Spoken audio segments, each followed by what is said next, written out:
구독, 좋아요 꾹꾹. 여러분 반갑습니다. 말씀창고의 서현 목사입니다. 오늘도 시청해주셔서 감사합니다. 여러분의 구독과 좋아요, 알람 설정으로 저희 채널을 응원해주세요. 항상 함께 해주셔서 감사합니다. 오늘은 베드로후서 2장 1절부터 11절 말씀입니다. 오늘 말씀은 베드로가 저주받을 거짓 선지자에 대한 이야기들을 하고 있습니다. 거짓 예언자, 거짓 선지자, 그리고 잘못된 것을 가르치는 사람, 같은 말이지만 베드로는 이들에 대해서 매우 심한, 단호한 이야기를 하고 있습니다. 오늘 이 말씀을 통해서 우리에게 주시는 하나님의 마음을 함께 묵상해 보기 원합니다. 1절부터 말씀입니다.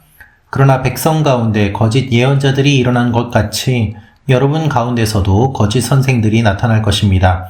그들은 파멸로 인도할 이단을 슬그머니 끌어들이고 자기들을 값주고 사신 주를 부인함으로 임박한 멸망을 자초합니다. 많은 사람이 그들의 방탕한 길을 따를 것입니다. 그래서 그들 때문에 진리의 도가 모독을 당하게 될 것입니다. 또한 그들은 탐욕으로 인해 꾸며낸 말로써 여러분을 이용하려 할 것입니다. 그들이 받을 심판은 옛적부터 지체된 적이 없으며 그들의 멸망은 잠자고 있지 않습니다. 하나님께서는 범죄한 천사들을 용서하지 않으시고 지옥에 던져 심판 때까지 어두운 구덩이에 가두어 놓으셨습니다. 하나님께서는 옛 세상을 용서하지 않으시고 경건치 않은 사람들의 세상을 홍수로 덮으셨습니다. 그때 오직 의의 선포자인 노아의 8 식구만 지켜주셨습니다. 또한 그분은 소돔과 고모라 성을 심판하시고 멸망시켜 잿더미가 되게 하심으로 경건하지 못한 사람들에게 닥칠 일에 본보기로 삼으셨습니다. 그러나 무법한 사람들의 음란한 행실로 인해 고통받는 의인 롯은 구해내셨습니다. 이 의인은 그들과 함께 살면서 날마다 무법한 사람들의 행실을 보고 들으므로 그의 의로운 영혼에 상처를 입었습니다. 주께서는 경건한 사람들을 시험에서 구해내시고 불의한 사람들을 심판날까지 형벌 아래 가두실 것을 아시는 분이십니다. 특히 더러운 정욕에 빠져 육체를 따라 행하는 사람들과 주의 권세를 무시하는 사람들은 그렇게 하실 것입니다. 그들은 당돌하고 거만해 영광스러운 존재들을 주저함 없이 모독합니다. 더 큰 힘과 능력을 가진 천사들이라도 주 앞에서 그들을 대적해서 모독하는 고발을 하지 않습니다. 여러분, 오늘 베드로는 이렇게 이야기를 하고 있습니다. 1절부터 말하고 있는데요. 그러나 백성 가운데 거짓 예언자들이 일어난 것 같이 여러분 가운데서도 거짓 선생들이 일어날 것입니다. 라는 것입니다. 이 사람들의 특징이 있는데요. 거짓 예언자들이 어디에서 나타나는가? 파멸로 인도할 이단을 슬그머니 끌어들이고 값주고 사신 주를 부인하는데 이들이 여러분 가운데서 일어난다라고 이야기를 하고 있습니다. 그 결과 많은 사람들이 방탕한 길을 따르게 되고 그들 때문에 진리의 도가 모독을 당하게 될 것이라고 말을 합니다. 이 이단들의 특징이 있습니다. 조금 더 자세하게 살펴보기는 하겠습니다만은 3절은 이렇게 이야기합니다. 또한 그들은 탐욕으로 인해 꾸며낸 말로써 여러분을 이용하려 할 것입니다. 그들이 받은 심판은 옛적부터 지체된 적이 없으며 그들의 멸망은 잠자고 있지 않습니다. 1절의 내용을 보면 이렇게 기록되어 있습니다. 멸망하게 할 이단을 가만히 끌어들였다는 것입니다. 멸망하게 한다는 것은 멸망시키는 이단이라는 의미입니다. 하이레세이스 아폴레이아스라는 말인데요. 처음에는 매력적으로 보이지만 실제로는 치명적인 파멸을 일으키는 그러한 존재들을 이야기하고 있습니다. 파레이스하고라는 말은 한쪽으로 인도하다, 슬쩍 들여오다, 몰래 가져오다 라는 뜻인데요. 사람들이 알아차리지 못하게 몰래 끌어들였음을 지적하고 있습니다. 여러분, 어떠한 이단은 교회 안에 몰래 들어옵니다. 그리고 오랜 기간 동안 자리를 잡고 또아리를 틉니다. 그리고 어느 정도 시간이 지나고 자신의 말을 들어줄 사람들이 많이 생기게 되면 목회자를 비난하고 교회를 비난하고 그리고 본색을 드러내면서 자신들이 이단임을 이야기하고 그 교회를 빼앗는 일들이 일어나기도 합니다. 이것이 우리가 살고 있는 현실입니다. 그러나 베드로가 목회하고 있던 시대, 초대교회 때부터 이러한 일들이 일어나고 있었음이 분명합니다. 성경에 이 이야기를 하고 있기 때문입니다. 베드로는 이단들이 많이 생겨나는 것에 대해서 강력하게 이야기를 하고 있습니다. 처음에 예수님을 믿는 사람들이 순수하게 예수님을 믿었지만 그들 가운데서 이단이 생기는 일들이 일어났다는 것입니다. 베드로가 이야기를 하지만 사실 바울도 이단에 대해서 많은 이야기를 하고 있습니다. 거짓 선생들, 거짓 가르침에 대한 이야기가 초대교회 때부터 문제가 되었음을 우리는 분명하게 알아야만 합니다. 그래서 믿음의 선배들이 이들과 싸웠고 어떻게 싸워야 되는지에 대한 내용들을 성경에 기록한 것입니다. 2절은 이렇게 이야기합니다. 여럿이 그들의 호색하는 것을 따르리니 라는 것이죠. 음란함과 관련된 호색함보다는 더 넓은 의미, 즉 부도덕한 것들에 대한 전반적인 이야기들을 하고 있습니다. 그런데 많은 사람들이 이렇게 부도덕한 일들을 열렬하게 미친 듯이 타락하며 따라간다는 것을 이야기하고 있습니다. 잘 이해가 되지 않죠. 왜 저런 것들을 따라갈까? 여러분, 이단에 대한 사이비에 대한 다큐멘터리가 넷플릭스에서 방송이 되면서 많은 사람들이 충격을 받았습니다. 그러면서 이와 같은 질문을 던집니다. 어떻게 저러한 사람을, 어떻게 저런 가르침을 많은 사람들이 따를까라고 말입니다. 그런데 여러분, 이해하지 못하는 그와 같은 일들이 실제로 많이 일어납니다. 심리학적으로 그리고 영적으로 그들이 그렇게 잘못된 가르침을 따르는 많은 이유들이 있습니다. 우리는 단순히 그들을 비난하고 비판하는 것이 아니라 왜 그들이 거기에 따라가게 되는지를 잘 분별하고 분석할 필요가 있는 것이죠. 특별히 베드로는 그들의 특징에 대해서 이야기를 하면서 그들이 어떠한 존재를 말하고 있습니다. 우리가 생각해 볼 때 이단은 교리적인 이단이 있고 교회적인 이단이 있습니다.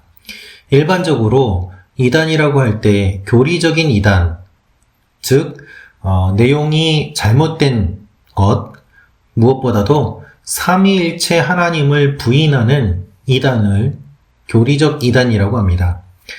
많은 사람들이 이야기합니다. 이단? 그거 교파 싸움에서 생겨나는 거 아니야? 라고 말입니다. 그렇게 볼 수 있지요. 그런데 그렇게 보도록 만드는 것 또한 이단의 전략 중 하나입니다. 자기들이 정치적인 희생을 당했기 때문에 이단이라고 판정을 받았지 실제로는 건강한 단체라고 항변하기 위해서 그와 같은 선입관들을 사람들에게 계속해서 심어주는 것입니다. 실제로 이단을 판명하고 이단이라고 판단하고 규정 내리는 것은 쉬운 일만은 아닙니다. 여러 가지 복합적으로 신중하게 판단하기 때문이죠. 그래서 일반적으로 이단을 나누는 구분이 두 가지이죠. 교리적인 이단, 교회적인 이단입니다. 교리적인 이단은 삼위일체 하나님을 부정하면 교리적인 이단입니다. 그래서 지금까지 이단들의 특징은 무엇인가 하면 예수님의 자리를 자기들이 대신합니다. 내가 재림 예수다 라고 하는 것이죠. 그런데 또 다른 이단의 특징은 자기가 성령이라고 이야기를 합니다. 예수님이라고 이야기하는 것에 대해서는 지금까지 많은 이단들이 있었기 때문에 좀 특징적으로 나는 성령이다 라면서 성령을 자신으로 대치하는 이단이 생겨나기도 합니다. 그리고 하나님 아버지가 아니라 하나님 어머니 이야기를 하면서 내가 하나님이다 라고 하는 성부 하나님에 대한 부분을 건드리는 이단도 있습니다. 가장 문제가 되는 것이 삼위일체 하나님을 부정하는 것이고 삼위일체 하나님 자리에 스스로를 올려놓는 것, 그것에 따라서 교리적인 이단을 구분합니다. 교회적인 이단이라는 것은 무엇일까요? 교회적인 이단은 기존 교회를 부정하는 것입니다. 그리고 저기에는 구원이 없다고 이야기를 하는 것입니다. 자기들의 교회에만 구원이 있다고 이야기하는 이단들, 그것을 교회적인 이단이라고 이야기를 하고 있습니다. 그런데 저는 개인적으로는 크리스천 리더의 타락 또한 분류되지는 않지만 이단의 하나라고 보고 싶습니다. 크리스천 리더들이 처음에는 복음을 잘 전합니다. 본이 되기도 합니다. 그러나 그렇게 높은 자리에 올라가고 많은 사람들이 따르게 된 이후에 그들이 타락함으로 말미암아 얼마나 많은 사람들이 시험에 들고 믿음에서 벗어나게 되는지 모릅니다. 그들을 이단으로 규정하지는 않지만 저 개인적으로는 이단적이라고 보고 싶습니다. 그렇기 때문에 지금까지 한국교회에 수많은 크리스천 리더들이 몰락하였고 그렇게 몰락한 리더들이 악영향을 끼쳤고 그 결과 이단이 교회에 더 많이 들어오게 되고 더 많은 사람들이 교회를 떠나게 되는 일들이 일어나게 되었습니다. 베드로는 이단이 저주받을 존재임을 이야기하고 있습니다. 그렇습니다, 여러분. 이단은 저주받을 존재입니다. 하나님의 가르침을 왜곡해서 전하는 것, 그리고 복음을 왜곡하는 것, 주님께서 피값으로 구원하신 그 복음의 문, 그 길을 다른 길로 바꾸어 버리는 것, 그것은 당연히 하나님의 진노를 받을 수밖에 없는 것이죠. 그런데 베드로는 이렇게 이야기합니다. 교회 안에서 거짓 선생들이 출현했다고 말입니다. 여러분, 수많은 이단들이 한국교회 역사 가운데서 있었습니다. 그런데 그 이단들은 결국 교회 안에서 생겨난 것들입니다. 타 종교에서 생겨난 것이 아닙니다. 교회 안에 있던 사람들이 잘못된 가르침을 받았고 잘못된 가르침을 전하고 그것이 이단이 되었음을 우리는 기억해야만 합니다. 그래서 하나님을 믿지 않는 사람들은 이야기합니다. 다 그게 그거 아니냐라고 말입니다. 그렇게 이야기하는 이유는 무엇인가 하면 모든 이단들이 결국 교회에서 나왔기 때문입니다. 그러므로 이단에 대해서는 교회가 책임을 져야만 합니다. 바른 말씀과 영성, 그리고 존중받는 리더가 없으면 이단이 나오게 되어 있습니다. 한국교회의 모습은 어떻습니까? 바른 말씀이 있습니까? 바른 영성이 있습니까? 바른 리더가 있습니까?